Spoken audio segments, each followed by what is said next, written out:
Nous allons montrer que le produit de deux nombres pairs est pair et que le produit de deux nombres impairs est impair. Nous allons d'abord montrer que le produit de deux nombres pairs est un nombre pair, soit Na et N2, deux nombres pairs.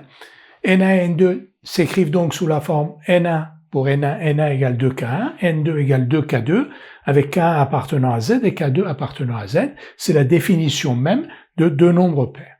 Na-N2 est donc égal à 2K1 fois 2K2, c'est-à-dire 4K1K2.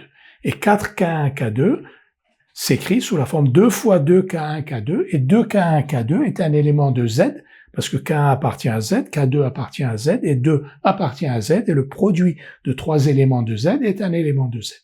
Donc Na-N2 s'écrit sous la forme de 2 fois K, grand K, si on appelle K 2K1, K2. Donc Na-N2 s'écrit sous la forme 2 fois grand K, où K est un élément de Z.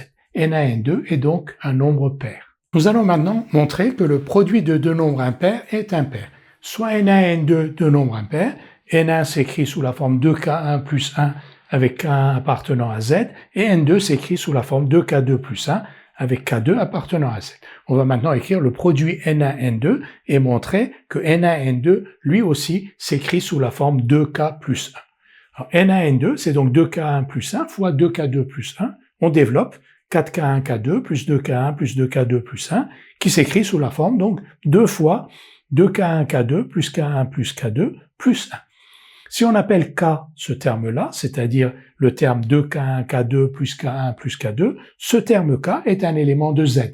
Pourquoi? Parce que K1 et K2 sont des éléments de Z, leur produit est un élément de Z, leur produit fois 2 est un élément de Z, et ici on additionne trois éléments de Z, c'est-à-dire trois entiers relatifs, et la somme de trois entiers relatifs est bien un entier relatif.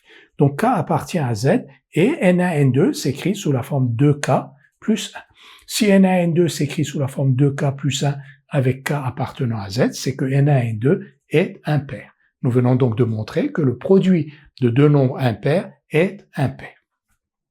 On peut déduire de ce que nous venons de démontrer que le carré d'un nombre pair est pair et que le carré d'un nombre impair est impair. En effet, le carré d'un nombre pair, c'est ce nombre pair multiplié par lui-même, donc le produit de deux nombres pairs.